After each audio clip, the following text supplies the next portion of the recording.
¿Sabes una de las cosas que nos pide más la gente, Laura? No, ¿el qué?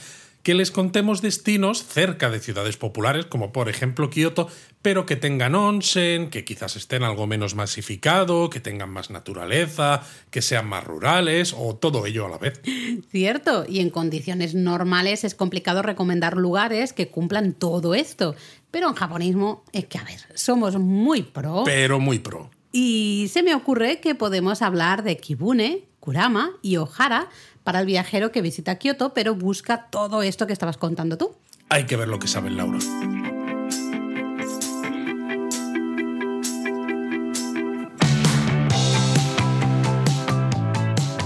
Bienvenidos a Japón a Fondo, El podcast sobre Japón de la mano de Japonismo. patrocinado por Lexus. Experience Amazing.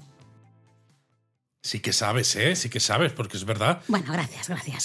Si estás en Kioto y quieres disfrutar de la belleza de las montañas que la rodean por el norte, Kibune y Kurama son dos destinos fabulosos, además unidos por una ruta de senderismo. Y luego tienes Ohara, que a pesar de lo que parezca es un nombre japonés, no es irlandés. Ostras, no había caído en lo del irlandés. He estado aquí como 5 minutos callada.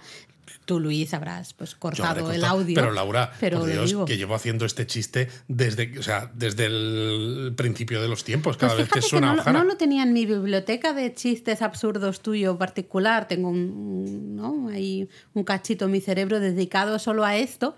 No lo tenía almacenado ahí, este chiste, así que me he quedado un poco así. ¿eh? La verdad es que sí, estos tres lugares son maravillosos porque encontramos templos y santuarios preciosos.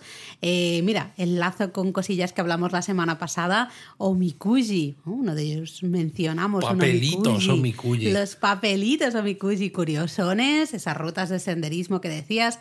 Algunas así más fáciles, más tranquilitas, ambiente rural, naturaleza espectacular y también onsen, baños termales, que eso mola mucho porque lo que es en la ciudad de Kioto, el onsen no es tan popular. No es tan popular, no hay tanto, ¿verdad? Exacto. Y claro, la gente normalmente dice yo quiero ir a Kioto porque es ese destino tradicional, al menos el que se asocia sí. en la mente de casi todos los viajeros como lo más tradicional de Japón y piensan quiero ir a un onsen, ¿no? Ya que estoy en Kioto, pero no es tan fácil de encontrar. No hay Entonces, tantos de buena calidad o de precio también interesante, porque claro, hay alguno, pero... Claro, exacto. Telita. Bueno, ¿te parece si hablamos de cada uno de estos tres destinos que hemos dicho, Kibune, Kurama y Ohara, por separado? Le damos un poquito de contexto, Vale, que hay, venga. que se puede ver, cómo se llega y todo esto. Vale, perfecto. Pues yo empezaría por Kibune, más que nada porque, puedes... Más que nada porque es lo que está en el guión, ¿quieres decir? Eso también, pero la idea es que podemos ir en tren hasta Kibune, nos bajamos en la estación de Kibune Guchi y ya solo bajarte del tren, ese momento que te bajas del tren dices, wow, esto es que no es Kioto. O sea, Toto, muy me parece diferente. que ya no estamos en Kansas. Madre mía.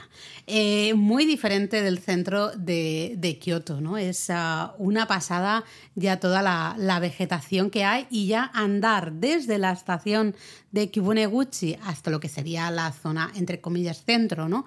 de Kibune. Es súper bonito y mira que hay un tramo que haces en carretera que tampoco dices, pues, ¿no? Vas justo andando por la carretera, muy así bonito no es, pero yo lo que recuerdo, unos altísimos árboles de cedro, ¿no? De estos japoneses, ¡buah! Súper alto, como no sé, decir, madre mía, estoy en plenas montañas, he tardado relativamente poco desde el centro de Kioto hasta aquí y ya es un paisaje completamente diferente. Esto es uno de los problemas de que Kioto sea una ciudad tan calurosa en verano, porque claro, tiene estas montañas que tienen un tamaño considerable muy cerca y al final lo que es la ciudad está encajonada, ¿no? Que hace que sea muy calurosa, pero lo bueno es que, claro, todos estos destinos que hay en la zona de montaña son muy, muy bonitos. Y un poquito más fresquitos, ya que lo comentas. Ya que estamos, en pues un verano, poquito, sí. Un poquitito más No fresquitos. mucho, pero bueno. Bueno, llegamos a lo que sería el pueblo de Kibune. La calle principal está toda llena de tiendas de recuerdos, de souvenirs. Hay varios hoteles tradicionales, esos ryokan.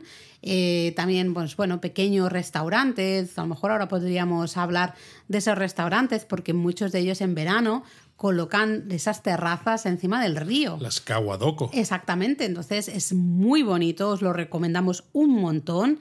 ir a comer a algunos de estos restaurantes en Kibune porque te sientas justo encima del agua, del río y unas pequeñas te sientas cascaditas. encima de... las terrazas. De las terrazas que Claro. están encima del agua. Eso es, sí. Entonces, no estás ahí flotando en el agua. Entonces, entre que tienes agua corriendo por debajo que baja de las montañas y es fresquita, refresca el ambiente, pero luego el propio sonido, porque además es una zona donde los riachuelos que pasan son relativamente estrechos y como, bueno, pues las montañas tienen mucha roca y demás, el agua baja muy rápida. El propio ruido, ¿no? Igual que decimos en verano, este ruido de las campanillas Furin, que se dice que refresca, ¿no? Por escucharlo. Bueno, claro, porque si escuchas el ruido, el sonar de la campanita Furin es que sopla aire. Totalmente. Entonces, el escuchar el agua corriente en estos ríos también nos transmite esa sensación de frescor. Hay muchos restaurantes tienen menús especiales para comer justo en estas terrazas sobre el río. Yo recuerdo, nosotros estuvimos con unas amigas japonesas, creo que ya lo hemos contado en alguna ocasión. Sí, pero yo creo que es el momento para contarlo. Ai-chan, Fumi-chan, si nos estáis escuchando, un beso muy grande. Exacto, un beso, taparos los oídos. Porque fuimos y ellas se decantaron por un menú muy clásico japonés. No sabíamos lo que íbamos a comer porque ellas nos quisieron llevar para que probásemos algo, pues eso, muy japonés, muy típico del verano. Y a ver, estaba muy bueno. Estaba muy bueno. Bueno, en fin. Había cosas mejores, cosas peores, pero como experiencia de menú típicamente tradicional, ¿no? Japonés, a base mucho de pescado, de esos sabores más pero el problema, japoneses. lo que yo quiero contar aquí a los japonistas que están al otro lado, que nos están escuchando, es que cuando llegamos al restaurante no sabíamos exactamente qué es lo que íbamos a comer y vimos otras parejas, otros grupos de personas sentados en esta kawadoko, estas terrazas sobre el río, que estaban comiendo un menú que creo que era sukiyaki. Sukiyaki. Y claro, eso olía que alimentaba. Y veías además los trozos de carne de wagyu ahí mojándolos en ese líquido del sukiyaki. Y Laura y yo nos estábamos relamiendo. Y claro, nuestras amigas, os queremos mucho, ¿eh? El olor yo todavía lo recuerdo. Sí. O sea, pues venía el escogieron ese. el menú a base de pescados. Entonces, pues había, por ejemplo, carpa en sashimi, que se come con una salsa pues con mostaza, ¿no? Diferente del resto del sashimi de pescado de mar, que es con salsa de soja. Para darle otro sabor. Exacto. Porque estaba más dura esa carpa. Luego había algunas típicas sopas japonesas de pescado donde ves el trozo de pescado flotando en un líquido que dices, pero ¿esto cómo le puedes llamar sopa si es totalmente transparente, si esto no tiene nada? Total. Luego, evidentemente, ese espeto japonés, ¿no? El ayu. El ayu. Que no tiene carne o está ya muy pasada, está muy hecha, que ya sabéis que no nos suele gustar Así que, muchísimo. Hubo momentos en los que yo tuve que beber más cerveza de la cuenta para ayudar a pasar ciertos bocados.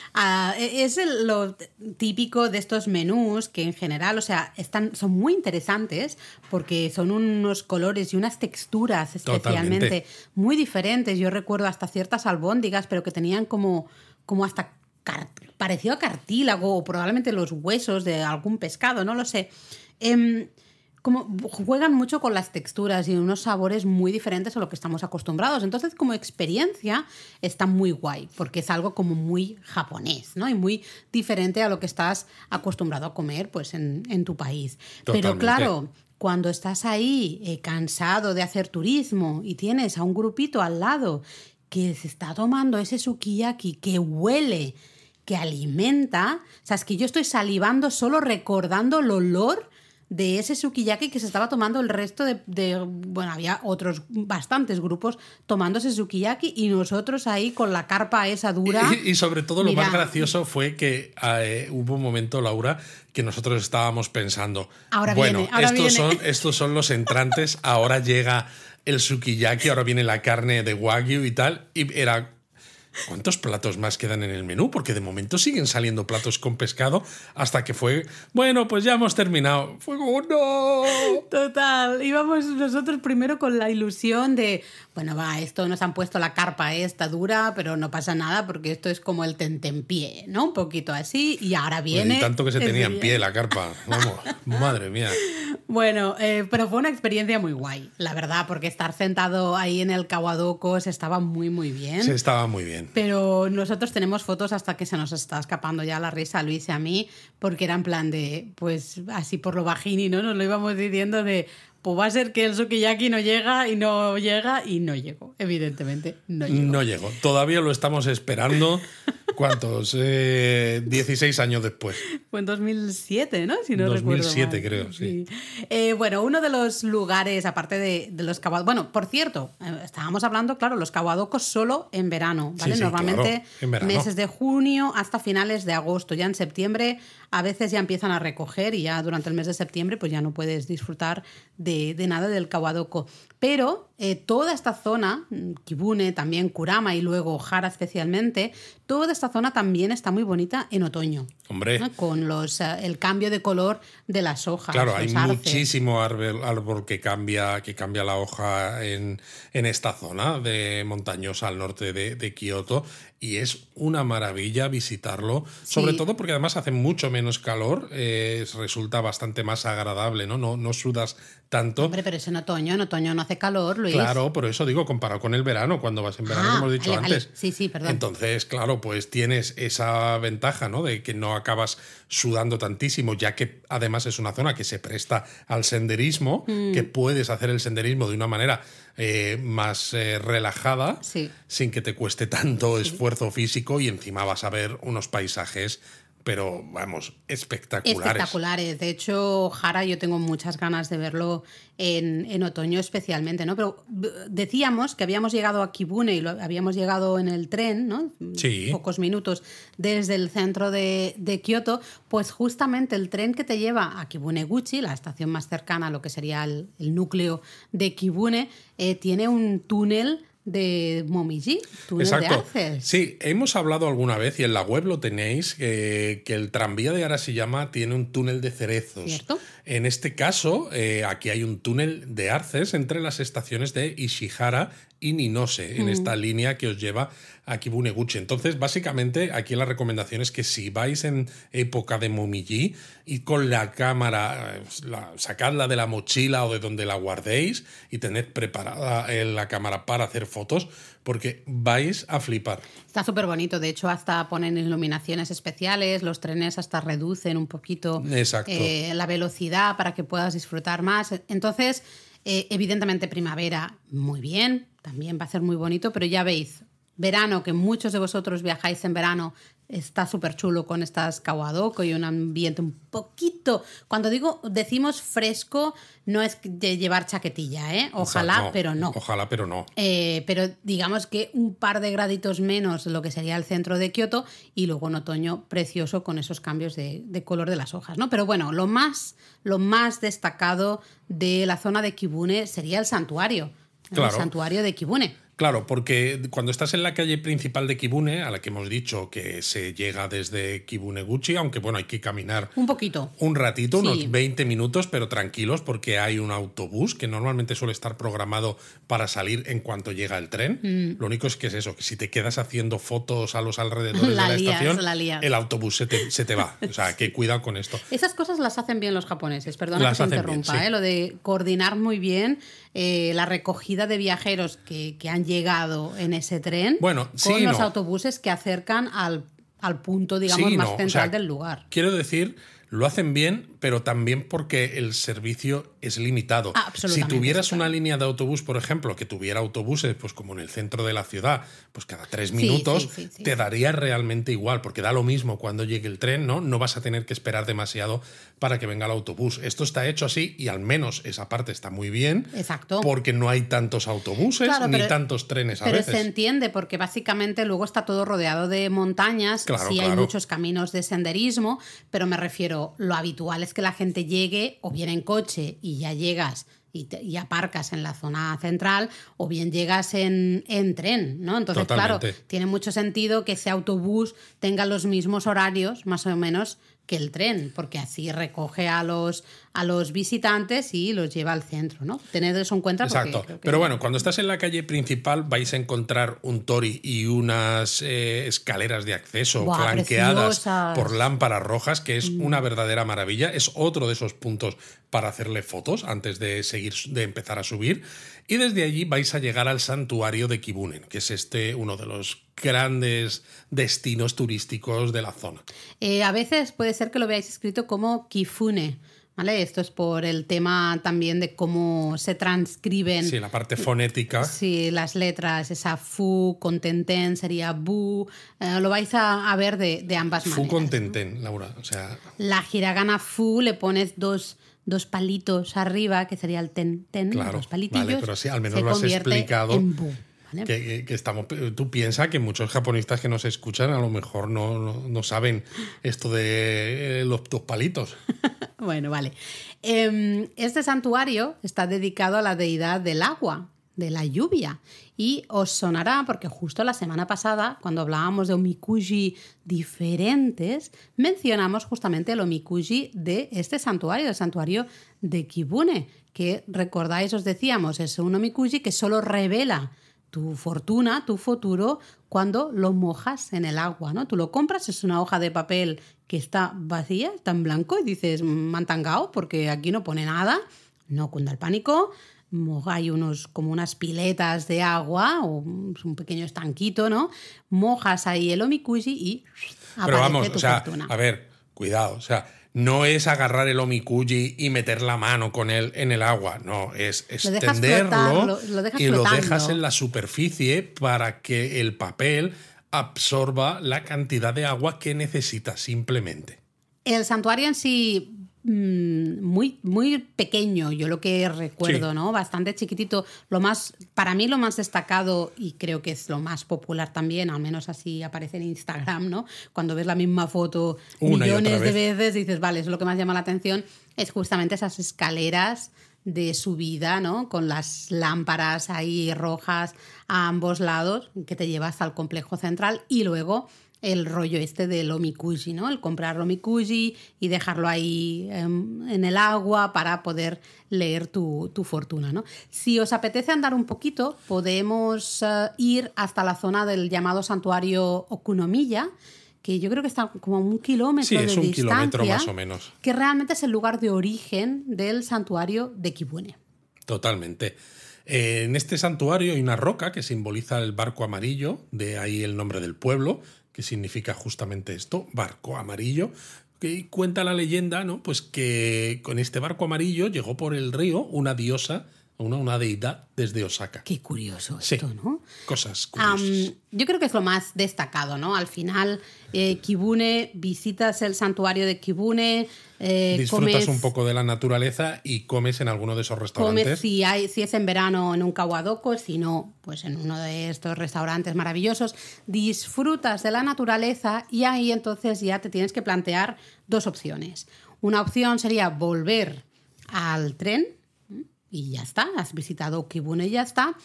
Podrías volver al tren y luego tomar el tren para ir a Kurama también. Claro, porque están o cerquita, relativamente. puedes ahorrarte porque claro, si lo veis en el mapa lo vais a ver más fácil, ¿no? Tienes que hacer como una V de bajar al tren y luego volver a subir al otro tren para llegar a Kurama.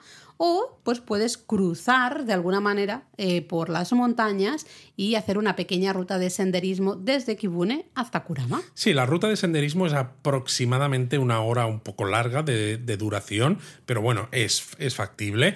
Y ya que hay que andar desde el pueblo de Kibune, desde ese centro donde está el santuario, los restaurantes y demás, hasta llegar a la estación, pues ya que estás por allí, pues nosotros recomendamos caminar, porque bueno, pues es una parte bonita también de conocer estos caminos de montaña, aunque por supuesto esto va a depender de vosotros, de lo cansados que estéis, Exacto. del tipo de calzado que llevéis, Exacto. claro, porque por mucho que sea verano, a lo mejor vais lógicamente con un calzado abierto, unas sandalias, con flip-flops, por claro, decirte algo, ¿no? y Pues por no es mucho muy... que no haya pues ni nieve ni cosas raras, pero no es lo más adecuado para hacer un camino de senderismo de 1 hora y algo por las montañas. Sí, sí, sí. El camino en sí no es hiper complicado. Cuando a veces hablamos de caminos o rutas de senderismo hay gente que se asusta, ¿no? Ya pensando, ay Dios mío, ¿no? Que voy a necesitar aquí unas cuerdas de escalada y no sé qué, no sé cuántos. No, lo que pasa es que, bueno, pues lo que tú dices, es un camino por las montañas, así que pues, hay que tener una mínima organización, ¿no? Tú decías el calzado. También, pues, si vais en verano, bebidas, por ejemplo, estamos en montaña. Ya sé que decimos cuando hablamos de las máquinas expendedoras de bebidas que están por casi todas partes. Y esto es ¿no? uno de los casi en los que no, ¿no? En el camino, pues no hay máquinas. Exacto. Lo bueno es que, claro, Kibune, lo que es la calle principal y demás, es un lugar donde es facilísimo encontrar sitios para comprar bebidas. Pues bueno, os compráis un par de botellas de agua En la o de mochilita. bebidas isotónicas incluso, ¿no? Para recuperar más fácilmente las sales minerales y todas estas cosas. Y hacéis el caminito, que 1 hora y poco, pues tampoco no es tan excesivo. tantísimo, ¿vale? El camino empieza muy cerquita donde está el llamado Puente Rojo de Kibune, ¿no? Que es como el lugar, entre comillas, de entrada a la zona centro de Kibune. Ahí hay un portón de entrada, se llama Nishinomon, en la puerta del oeste, y por ahí empezamos esta ruta de senderismo. La primera parte yo la recuerdo la más dura, bastante más empinada, y luego ya llegas como un pequeño santuario ahí un pequeño templito en las montañas, el Okunoin, y ya como que se tranquiliza Sí, un poquito, ¿no? pero aún así, de todas maneras, es bastante relativamente sencillo, ¿vale? O sea, no os asustéis por esto que ha dicho Laura, de que es más duro. Sí, No, es no, más a duro ver, que el un poco resto más del camino, empinado. pero que también es relativamente fácil. Recuerdo esos cedros que ves ya solo cuando te bajas del tren, si vas andando, si vas en autobús los ves desde el autobús, si no vas andando los ves desde la carretera. Pues claro, aquí toda esta zona, ¿no? Y recuerdo las raíces de esos cedros haciendo casi como escaleras, por decirlo de alguna manera, en el propio camino, ¿no? Hay varios rinconcitos, en la web tenéis mucha más información, os contamos qué ver a lo largo de esta ruta. Evidentemente es básicamente naturaleza y algunas estatuillas o algún templito por aquí, ¿no? De esos altares chiquititos, alguna cosilla, pero básicamente es disfrutar de Sí, y también esa naturaleza. incluso si queréis algo de turismo samurái mezclado con senderismo, pues en este camino hay una roca, se llama Sekurabe Ishi, con la que Minamoto Yoshitsune solía medirse durante sus entrenamientos. ¡Qué bueno! Claro, y desde este punto además comienza el descenso hacia Kurama. Anda, mira, pues perfecto. Descendemos hacia Kurama y llegamos justamente a Kurama, que es otro de estos 2 pueblos, ¿no? Al norte de esas montañas, al norte de Kioto. Sí, porque quizás habría que decir que, aunque todo está a las afueras de Kioto y lo estamos mencionando como esta manera de hacer un poco un Kioto diferente, ¿no? Cuando te quieres salir de lo que es el bullicio del centro de la antigua capital, Kibune y Kurama sí que se pueden Están más visitar juntitas. juntitos en un mismo día, en una misma excursión. Estuve mirando justamente cuando estábamos planteando hacer este episodio, si quieres esto lo hablamos después, pero como así un poquito spoiler, digamos, estuve mirando de intentar encajar hacer Kibune, Kurama y Ohara. Bueno, que una de queda esas un poquito rutas de más separada. senderismo de Kioto por el norte, claro. Sí, pero hasta en transporte público, que También. no fuera todo andando. Y creo que me encajan más o menos los horarios. qué Lo que pasa es interesante. que yo, sinceramente, recomendaría, no sé si estarás tú de acuerdo conmigo, Luis, hacer Kibune, Kurama un día perfecto, ¿sí? Meter Ohara para mí es machacar un poco demasiado el día. Es que Ohara para mí tiene para hacer... Para un día también. Sí. Para un día de estos japoneses en los que a las 4 o las 5 ya estás. Efectivamente, o sea, un día como para comer por allí, ver alguna cosilla más Y ya volverte volverte. de forma que te quede todavía un rato pues para pasear por Kioto y cenar en Kioto. Entonces, si lo mezclas los 3 destinos en un mismo día, te vas a dejar un montón de cosas por ver y creo que no vas a terminar de disfrutar de verdad ninguno de los 3. absolutamente de acuerdo. Entonces, bueno, centrémonos en Kurama. Si hemos dicho en Kibune lo más destacado del santuario de Kibune, en Kurama una de las cosas más destacadas es el Kurama-dera, el templo de Kurama. El templo de Kurama.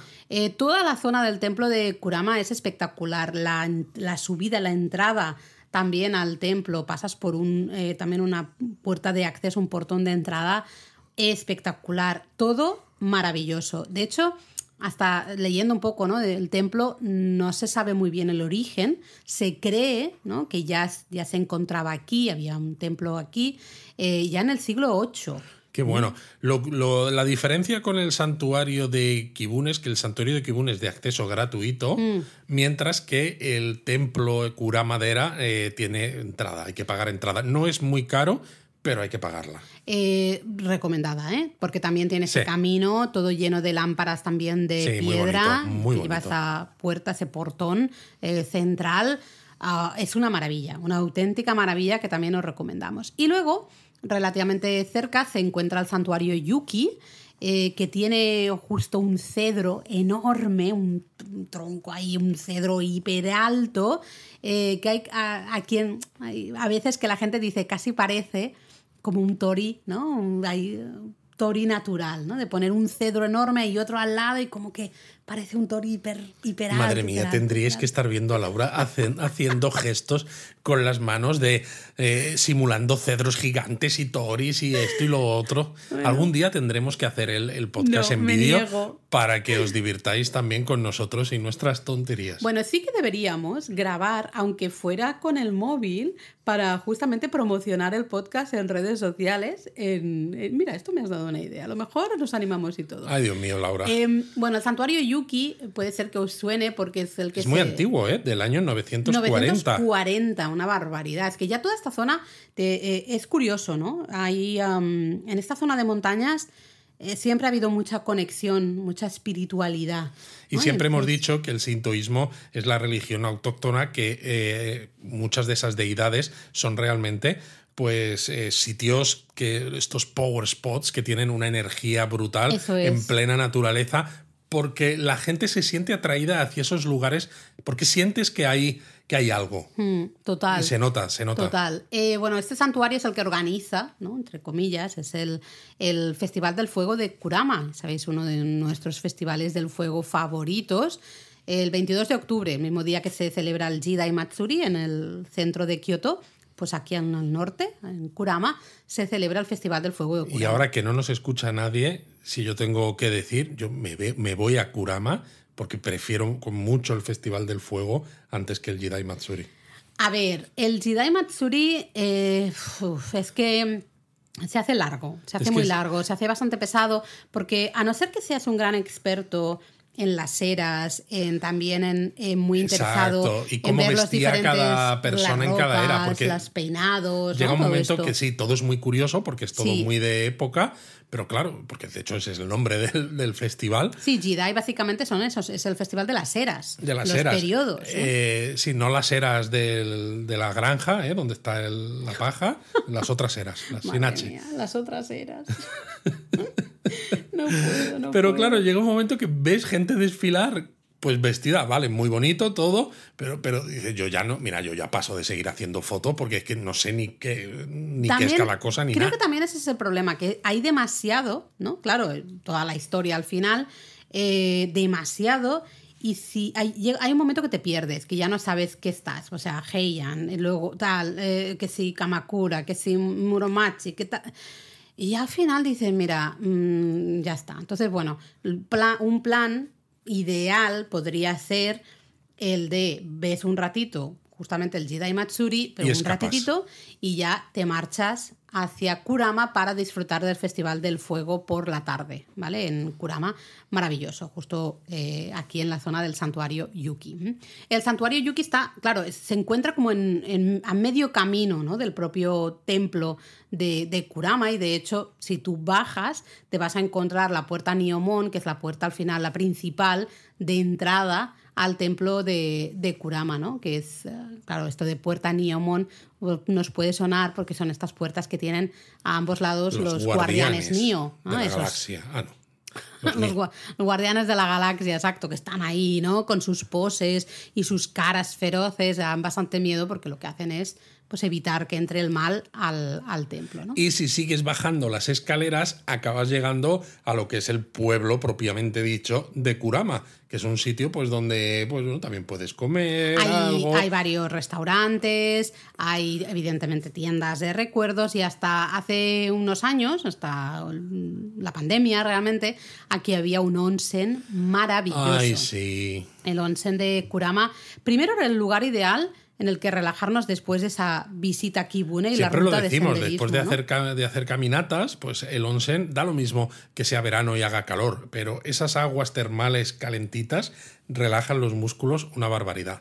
Tenía el onsen, tenía lo que sería la zona de ryokan, te podías alojar, tenía zona de restaurante. Yo recuerdo que en una de las veces que lo visité comí allí después de estar en el onsen.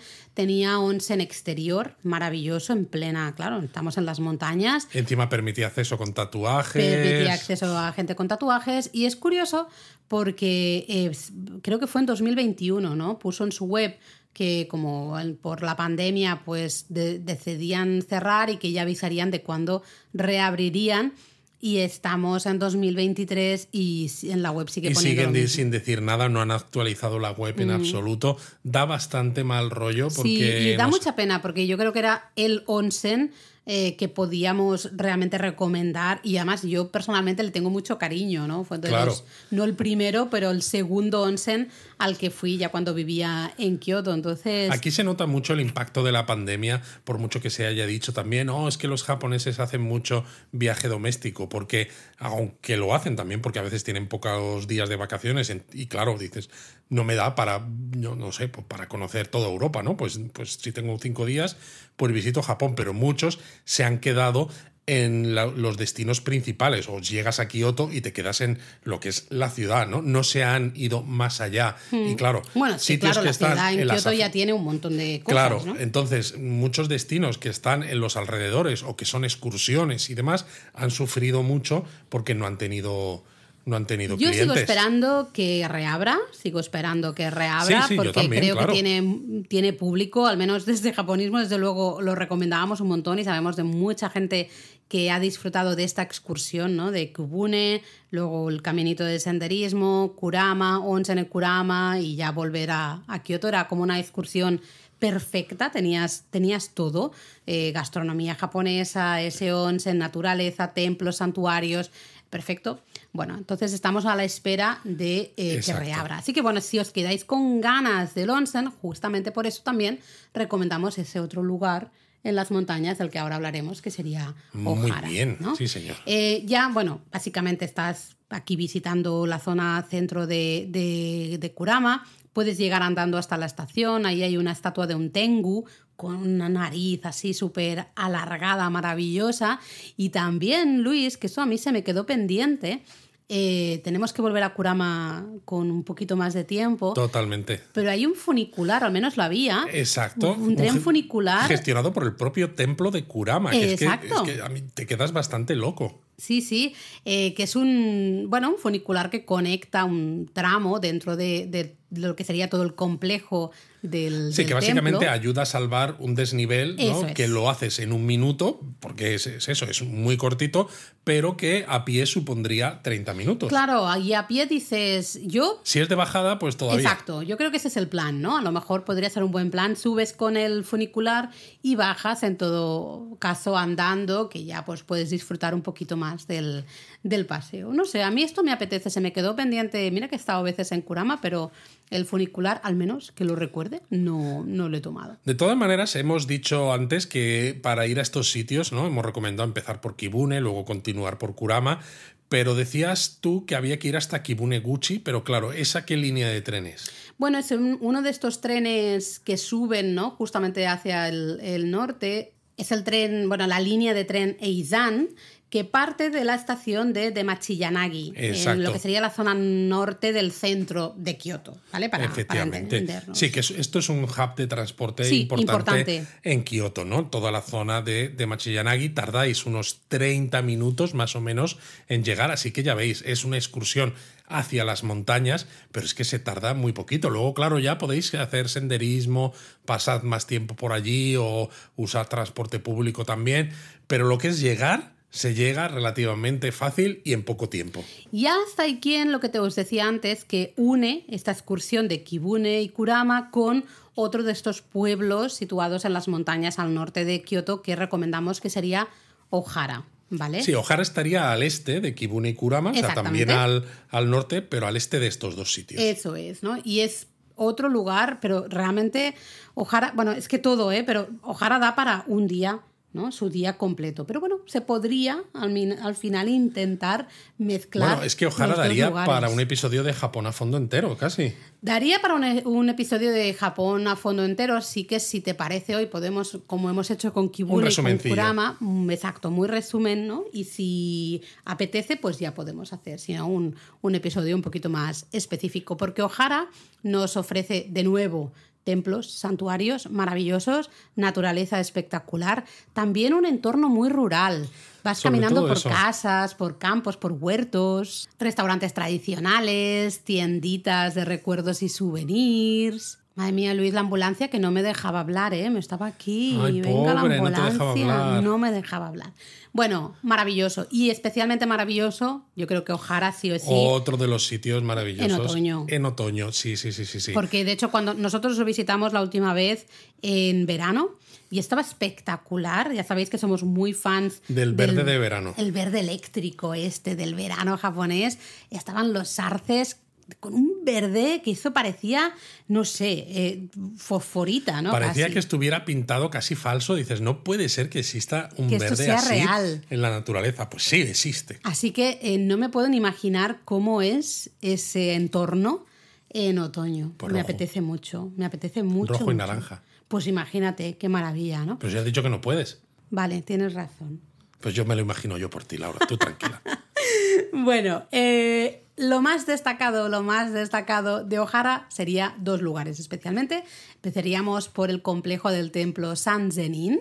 Yo creo que es uno de los templos, sinceramente, no solo más bonitos de esta zona norte de Kioto, sino de toda Kioto. Para mí sí. Yo creo que es un templo que si estuviera en el centro de la ciudad de Kioto sería de los más visitados. Totalmente, porque tienes un montón de salones diferentes, un jardín de hortensias, ¡ay, claro, precioso! Cuando las hortensias están en flor, tienes un montón de estatuas de pequeños Jesus, varios jardines ahí distribuidos por todo el complejo, y encima en uno de esos salones puedes tomar un té y un dulce tradicional mientras estás sentado frente a uno de estos jardines que cubierto de árboles, musgo, con su estanquito, etc. Es un lugar, es lo que tú dices, si esto estuviera en el centro de Kioto, posiblemente sería hasta incómodo de la cantidad de gente que habría. Mientras que estando aquí en Ohara hay gente, porque Ohara es un sitio, bueno, relativamente popular, pero no tanto. Exacto. Con el pero ese de que, bueno, tienes que tomar el autobús, irte hacia el norte, no es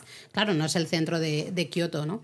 Es una maravilla ese jardín con musgo, ¿te acuerdas? Sí, con esos pequeños guisos ahí que salen del musgo. Luego hay un salón específico para cantos estos budistas, el leer los sutras, ¿no? Uh-huh. Que yo recuerdo que estábamos visitando el jardín de musgo y estábamos oyendo cómo estaban recitando sutras. Te pone los pies de los pies. La piel de gallina, digo los pies. Si te ponen los pies de gallina, vamos, será complicado, ¿eh? Pero yo recuerdo eso, ¿no? Del estar paseando, ese jardín de musgo, esas estatuillas, los árboles altísimos, y vas oyendo esos cánticos, ¿no? Esos sutras que están siendo recitados en ese salón. ¡Wow! O sea, me pareció espectacular. Y además es una visita increíble. Está muy bien montado este templo, porque ya desde que entras te dirigen hacia dónde tienes que continuar la visita para que no te pierdas nada. Entonces sabes en todo momento qué camino tienes que seguir. Vale, ahora ves estos salones, ahora ves aquí el jardín donde te puedes tomar el té, luego sales a este otro salón donde se recitan los sutras, apareces en este jardín con el cubierto de musgo, luego tienes unas escaleras que te llevan hacia más salones, el jardín de las hortensias, etc. Sí. Está todo muy, muy bien señalizado. Estoy súper de acuerdo contigo y además de que no sientes que te están mandando por ese sitio porque no quieren que veas otras cosas, sino que fluye de manera natural ese camino, ¿no? Tú vas haciendo y no te has dado cuenta y de golpe has visitado todo el templo, pero de una manera natural, ¿no? Totalmente, a que, mí por me cierto, gustó muchísimo. El templo también, mediados del siglo VIII. Buah. Tremendísimo, ¿eh? Bueno, tenéis toda la historia, un montón de información, todo lo que podéis ver en este templo ya en el post de japonismo. Tenemos un post específico solo del templo Sanzenin. Tenemos un post de Ohara, que es genérico, pero si queréis más detalle tenemos el post del Sanzenin. Ahí está. Luego al salir del Sanzenin sí que recuerdo que hay una zona con varios templos de interés, algunos bastante chulos también, especialmente con vegetación. Recuerdo uno que tenía un pino japonés de más de 700 años de antigüedad. Sí, es una calle curiosa porque en esa calle también hay restaurantes. Entonces podéis comer algo si estáis haciendo la visita a Ohara en un día, ¿no? En lugar de mezclarla con Kibune y Kurama, Sí. porque en algunos de esos restaurantes que justo a la salida, ¿no? En esta calle, digamos, principal donde está la entrada del Sanzenin y estos otros templos de los que tú hablas, Laura, pues bueno, son restaurantes normalitos de pues cosas típicas como katsudon, Sí, los platos de los fideos, soba, este tipo de cosas, pero bueno, suficiente para matar el gusanillo. La verdad es que nosotros comimos allí, sí, comimos muy bien, sinceramente. Entonces, bueno, toda esa zona, porque hay un caminito, ¿no? El camino que te lleva desde donde te bajas del autobús hasta donde está el templo Sanzenin, es todo un caminito que va cercano, justo paralelo, ¿no? A un riachuelo, todo lleno de arces maravillosos, y está eso, lleno de tiendecitas, de restaurantes, como tú decías, ¿no? También. Entonces habría que, después de ver el templo Sanzenin, habría que como volver sobre tus pasos para ir hacia otro de los lugares destacados de Ohara, que sería el templo Yakoin. Sí, porque aunque hay mucho templo y demás, pero sí hay dos templos que destaquemos en Ohara, son el Sanzenin y el Yakoin. Y desde la estación de autobuses donde llegáis, porque aquí no llegáis con el tren, uno está hacia un lado y otro hacia el otro. Eso es, ¿no? Entonces nosotros al menos como lo hicimos, creo que a mí me encajaba, por horarios nos encajaba más. Fuimos primero al Sanzenin, de hecho comimos allí y ya nos fuimos al Yakoin. Para llegar al templo Yakoin pasas por la zona más rural de Ohara. Y a mí ese camino, Luis, me flipó. Sí, sí, porque es una zona rural donde ves casas de gente, ves sus huertitos, sus pequeños huertos, sus jardincitos. Exacto, ¿no? Ves sus pequeños almacenes que están llenos de trastos, que dices, oh, qué minimalistas son los japoneses. Sí, más bien no. Pero mola mucho ver cómo se vive y dices, estoy en Kioto. Pero claro, es que Kioto es mucho más que la zona centro de Kioto. Totalmente. Kioto es mucho más que Gion, que el barrio de geishas de Gion, o toda la zona de conservación histórica de Higashiyama. Kioto también es esto, este ambiente rural de casas, esas casas de campo. Totalmente. De todas maneras hay que decir, es ambiente rural porque hay algunos huertitos y demás, pero a veces cuando pasas por esas calles de camino al Yakoin ves que las casas, evidentemente, pues tienen en general, muchas de ellas, pues todas las comodidades del mundo actual. Es decir, que realmente no creo ni siquiera que se pueda considerar rural desde el punto de vista pleno de la palabra, ¿no? Para nosotros sí lo es, porque está retirado, pero bueno, pues tienes tu internet, pero vamos, absolutamente es que todo. Rural no es que vives ahí como hace 4 Laura, siglos. yo lo digo desde la distinción del, por ejemplo, el Banco Mundial, que cuando tú te metes en la web y miras cuál es el porcentaje de población rural en Japón, te dice que alrededor de un 6%. Sí, menos del 10%. Claro, por eso te digo. Entonces es porque el ruralismo, ¿no? Desde un punto de vista académico, si se quiere, es todavía mucho más rural que lo que ves en Ohara. Lo que pasa es que es eso, bueno, pensar, ¿no? Pues vais andando todo mucha tranquilidad, apenas hay coches, ¿no? De vez en cuando pasa un coche, evidentemente, los vecinos que viven ahí pues van en coche, claro.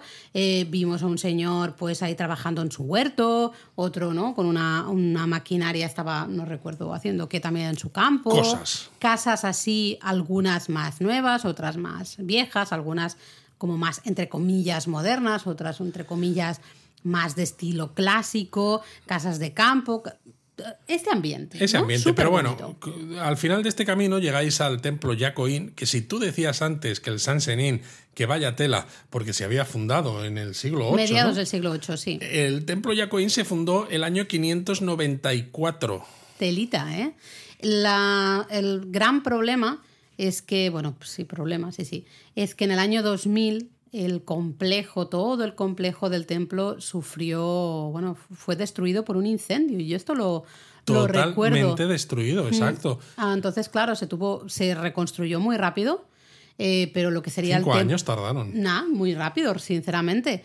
Pero todo el templo original, pues es eso, fue pasto de las llamas. De hecho, la imagen budista, que es la de un Rokumantai Jiso, el protector de los niños, se vio muy afectada. Sí que se salvó parte, pero estaba muy afectada. Entonces la original está guardada en lo que sería el Salón del Tesoro.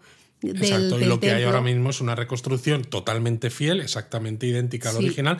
Pero esto es un poco lo que a veces hemos hablado de cómo los japoneses se enfrentan, ¿no? O cómo hablan de sus templos y sus lugares históricos, porque realmente lo que ves hoy en día no hay nada que sea original, porque todo ha tenido que ser reconstruido, ¿no? Pero sigues diciendo, el templo se construyó en 594 y dices, bueno, pues el que había sí, pero es que ya no está.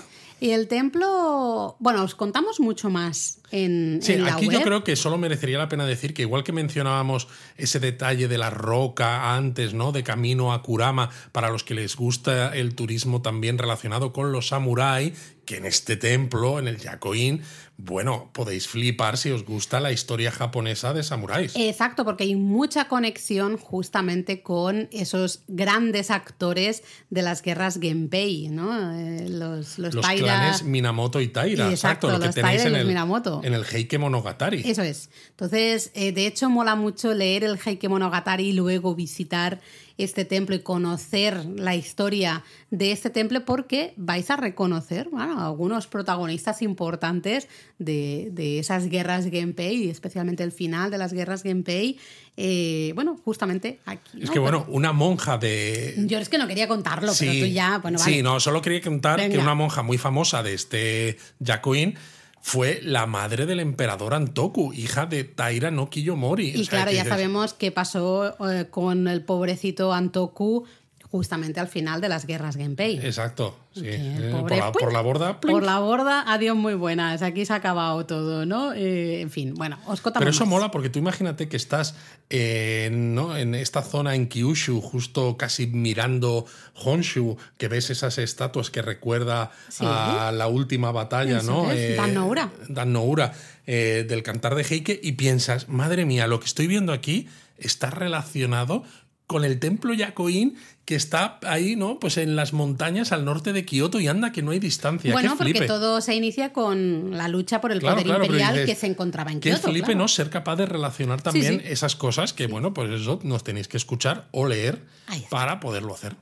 Bueno, decíamos justamente que con el cierre del onsen de Kurama habíamos quedado un poco huérfanos, ¿no? en este tipo de onsen, porque el onsen de Kurama como que cumplía, ¿no? Dabas el check. Era perfecto. Perfecto. Pero bueno, también hay onsen aquí en Ohara. Totalmente. Yo es curioso porque la primera vez que estuve en Ohara fue en el año 2000, ¿no? Justo cuando llegué a Kioto. Y claro, ahí todavía no se había descubierto una fuente de agua termal. Se descubrió 4 años más tarde. En 2004, efectivamente. Sí. Y como nosotros somos un poco así, ¿no? De ir a sitios y luego volver décadas después, ¿no? Como nos ha pasado en el último viaje que hicimos, que estuvimos viendo sitios a los que habíamos visitado 16, 17 años antes. Ya ves. Pues es que en Ohara, desde el año 2000, no lo habíamos visitado y lo visitamos otra vez 19 años después. En 2019, que dices, madre mía. Así que bueno, desde 2004 sí que tenemos, ¿no? Se consiguió extraer ahí ese manantial, esa fuente de aguas termales. Y ya sí que tenemos algunos onsen y especialmente algunos ryokan que ofrecen también onsen, ¿no? Que ofrecen Y eso aguas es termales. maravilloso.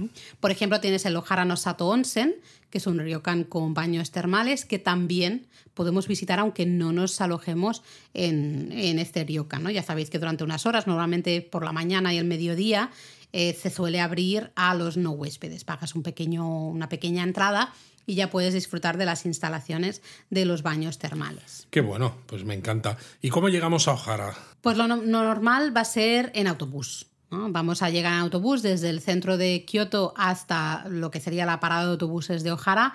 Es 1 hora, si no recuerdo mal. Una horita, sí. Sí, es bastante... Claro, a ver, es un autobús de línea, es un autobús normal.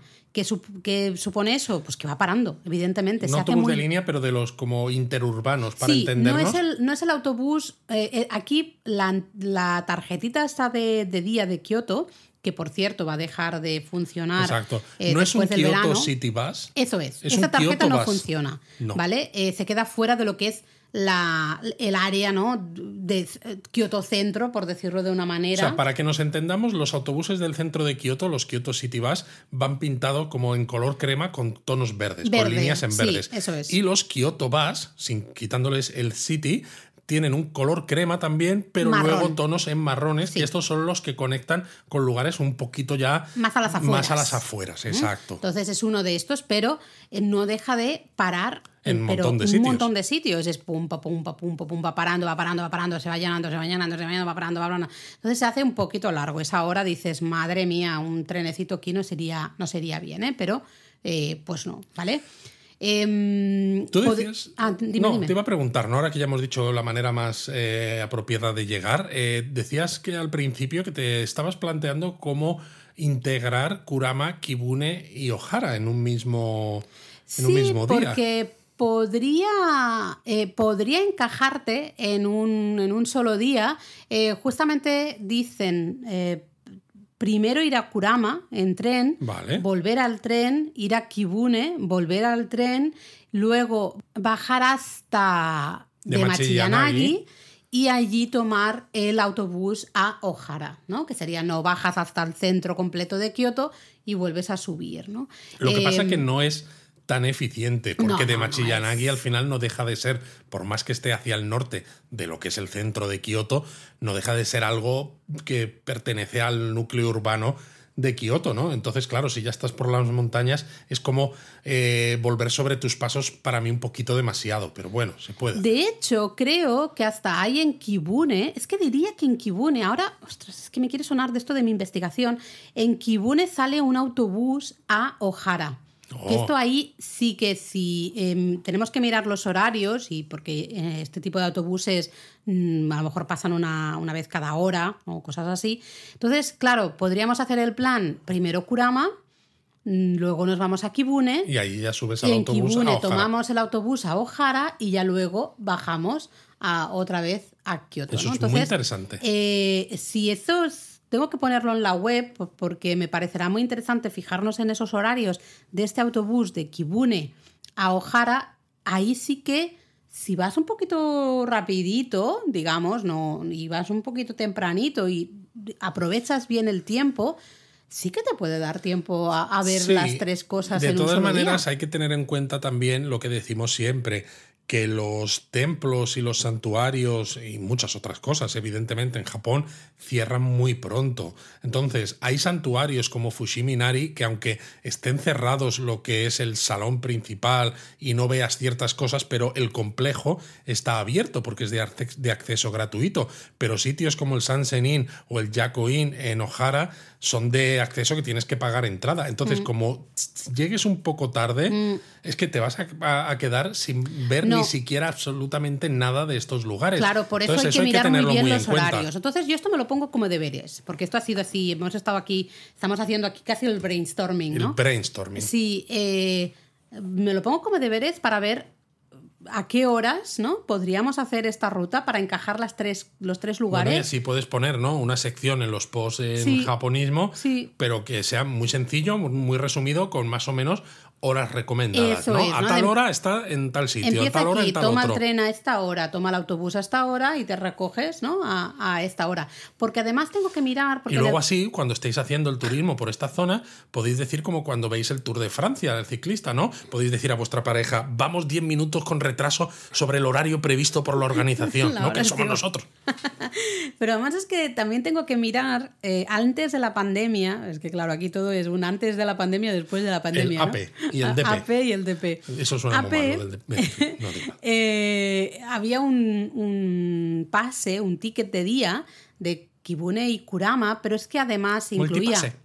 Un multipase de esos que te gustan a ti, que incluía, Los claro, de Lilu. el tren, evidentemente, ¿no? A Kurama y Kibune, pero también incluía los autobuses, estos de Kioto, no los City Bus, sino también... Sino los que te llevan hasta Ohara. Oh. Entonces, incluía también ese autobús desde Kibune hasta Ohara.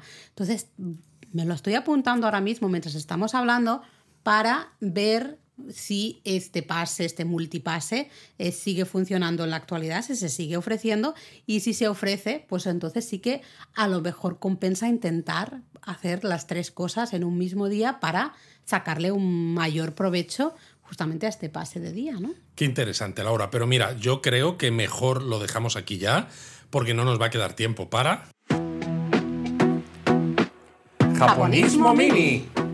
¿Y de qué quieres hablar en este Japonismo Mini? A ver, primero quiero hacer una mencioncita rápida, porque sé que a ti no te gustan mucho ciertas cosas, y luego hablamos de otro tema que nos gusta más. Venga. Justo esta semana, Japón ha reclasificado el COVID al nivel de la gripe. Ya es nivel 5, ¿no? Pues según la categorización que tienen en Japón para enfermedades. El COVID estaba algo parecido al nivel 2, ¿no? Un poquito por debajo del ébola, que dices también manda huevos. Esto significa que a partir de ahora todos los hospitales ya van a poder tratar personas que tengan síntomas o demás, porque hasta ahora solamente unos poquitos podían tratar a pacientes con COVID. Y ya no se van a subvencionar ni los test, las vacunas solo van a seguir siendo gratuitas en principio hasta que acabe el año fiscal, en marzo de 2024, y esperamos que entre esto, que ya no se pide el certificado COVID ni PCR para entrar en Japón, que ya se dejó a título personal las medidas de protección y todo esto, esperamos que esto suponga de verdad una vuelta a la normalidad de Japón y que, bueno, pues que salgamos de todo esto de una vez por todas. Que ya toca. Ya toca. Hablando de cosas más divertidas, más bonitas, que me hacen sonreír, es el sábado. El sábado pasado, Luis, tuvimos nuestra primera firma de libros. Bueno, no la primera firma de libros, la primera firma del tercer libro, que es el más reciente manual para viajar a Japón y no morir en el intento. El libro salía oficialmente el jueves. De hecho, en algunos sitios la distribución se ha retrasado un poquito. Está ya esta semana, así que está en vuestras librerías. Y claro, el sábado teníamos esa firma. ¡Ostras! Fue muy bien. Fue muy bien. Hubo mucha gente, había hasta cola, gente esperando a que les firmásemos. 40 minutos de cola. Exacto. Algunas personas además vinieron con alguno de nuestros libros anteriores para que también se los firmásemos, pero es que encima tuvimos una sorpresa. Bueno, sí, porque dos japonistas, Xavier y Olga, se presentaron así, que ellos viven en Barcelona, y se presentaron así en sorpresa. Se presentaron en Málaga como quien no quiere la cosa, y claro, cuando nos dijeron algo, pues estábamos ahí hablando pues con el responsable de la FNAC, que era la caseta en la que estábamos firmando y esto, la voz me sonó y me giré y vi a Olga y durante un momento tuve como una disonancia cognitiva. ¿Qué está pasando, porque ¿no? Esta cara, esta voz en este entorno no me encaja, porque estábamos en el pleno centro de Málaga, y como no. No pueden estar aquí. Y luego vi a Xavier y dije, ya, bueno, o sea, me dio un parraque, claro. Que fue muy guay porque evidentemente firmamos y también sus se libros. pasó Miguel. Se pasó Miguel y se pasaron, bueno, muchos otros. Y también Patricia, muchos otros japonistas, tanto algunos están en Discord y otros, bueno, les mencionamos Discord para que pudieran también formar parte de la comunidad que tenemos en Discord, exactamente. Pero bueno, fue muy guay porque luego terminamos la firma y pudimos ir a comer un poco con Xavier y Olga y pasar un ratito ahí con ellos. Ir a comer un poco, no, ir a comer bastante. Ir a comer normal, sí. Y ya luego ellos siguieron con su turismo, con el turismo que tenían previsto para ese día, porque vinieron a Málaga básicamente por el día, ¿no? Para Buah, pasar el día. Eso fue un detallazo. Entonces, así que nos hizo mucha ilusión. Sí, nos hizo mucha ilusión. Y bueno, algún comentario, Luis, te voy a leer de estos últimos episodios del podcast. Me ha hecho mucha gracia porque decía justamente Olga, que había escuchado el podcast, dice que con un día de retraso, porque con el estaba pendiente del libro, de que les llegase el libro, y se le había pasado el escucharnos, ¿no? Y decía que le había gustado mucho y que siempre la dejamos alucinada con lo que contamos sobre rituales, tradiciones y amuletos, ¿no? Porque hacía referencia al japonesamente de la semana pasada, en el que hablábamos de las tablillas ema y de los papelitos omikushi. Qué bien, qué interesante. Luego también Abelina, que siempre nos comenta, ¿no? Decía que estaba conmigo en que si tenía que dibujar algo, ¿no? En esas tablillas ema, seguro que le salía como un churro. Un churro, ¿no? Efectivamente. Y nos preguntaba más o menos cuánto cuestan los ema. De verdad, ¿eh? O sea, qué manía con preguntar. Hombre, cuánto es importante, cuesta. Sí, necesitas meterlo en el presupuesto. Pues los más baratitos suelen costar unos 500 yenes, más o menos. Eso es lo más baratito. Luego ya algunos ema de estos que mencionamos con formas diferentes o diseños diferentes o tal y cual, pues de 500 para arriba. Ya pero bueno, subiendo. Te sale casi más barato que un omamori, porque un omamori de 800 no te baja. Bueno, alguno había antes de 500, sí, pero luego más 700. Pero más pequeñitos. Los de tamaño normal ya mínimo Sí. 800. Y en cuanto tenga un diseño un poquito más así, se te va a los 1000. O sea, que ojo con esto. Ojo con esto. Y otro comentario que teníamos que quería dejar aquí, ¿no? Dicho, es de Westlander84, que nos decía que a lo mejor ya lo teníamos pensado, decía, en esa amplia batería de contenido que aún tenéis en el Excel. Buah, pero tela, él lo que dice tenemos en el Excel. Ya te digo, le encantaría escuchar un Japón a fondo. En el Google Spreadsheet. Exacto, en el Google Spreadsheets. Un Japón a fondo dedicado a viajar con niños a Japón, ¿no? Dice un poco que le gustaría que contáramos un poco más nuestra experiencia con Eric, ¿no? Con nuestro hijo, y bueno, escuchar un poco más, pues eso, recomendaciones y consejos de viajar con niños a Japón. Bueno, tenemos que ver dónde lo encajamos, porque tenemos la planificación un poco a tope, pero la idea está bien, y claro. Apuntada queda, sin duda. Y yo creo que podríamos ir ya a la palabra, porque no sé si nos estamos liando mucho de tiempo. Tú ¿no, siempre Luis? te lías mucho, Laura. Yo Sí, aquí ¿no? yo soy conciso, ¿sabes? Madre mía, en fin. Y mira, yo creo que como ya llevamos ya un montón de tiempo, muchas palabras, nuestros japonistas sacan lápiz y papel, lo tienen todo súper escrito, estudiado. Pienso... O sea, ¿quieres complicar las cosas un poco más? Vamos a complicar las cosas un poquito más. Y vamos a empezar a... Alguna frase ya hemos hecho. Sí, alguna frase hemos hecho, sí. Algunas ya las No hemos... mucho, pero bueno. No, alguna así cortita. Pues hoy una frase quizás no tan cortita, no hiper larga, pero no tan cortita y que la podéis usar mucho durante el viaje. Y en Kioto especialmente, además. Sí, pero al final realmente en todas partes, ¿no? Pero claro, estáis aquí en estos lugares que hemos dicho, en templos, santuarios, en las montañas, y a veces es habitual decir, ¿se pueden hacer fotos? ¿Puedo hacer fotos aquí? No, ahora no he visto ningún cartel, no sé si se pueden hacer fotos o no. Los japoneses se nota que son muy jodidos a veces. No, es verdad. Porque a veces no te encuentras ni un solo detalle en inglés para entender un poco más el contexto de lo que estás viendo. Es como si el turismo internacional no les importara mucho.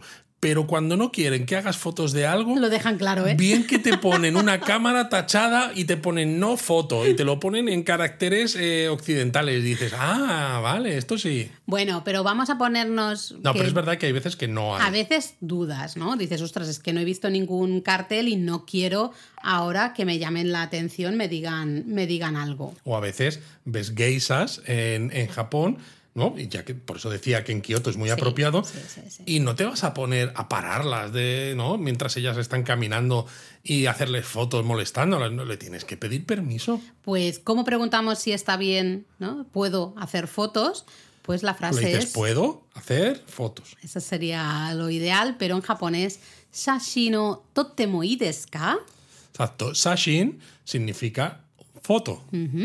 Totemo ii es totemo ii desu ka sería está bien si tomo esas fotos, ¿no? Shashi no totemo ii desu ka. Y ya si os dicen daijoubu, daijoubu tiene que sonar porque esto ya es una frase, una palabra que mencionamos en uno de los podcasts era como que decíamos, está bien, ¿no? It's okay, ¿no? La idea de daijoubu, perfecto, ¿no? Sin problema. Y en cambio, si os dicen, chotto. Eso no significa que quieran un cabritillo o algo, o que oláis a choto, ¿no? Después de haber hecho mucho caminata por el monte en verano. Ese choto es una especie de... pues espera un momento, casi que...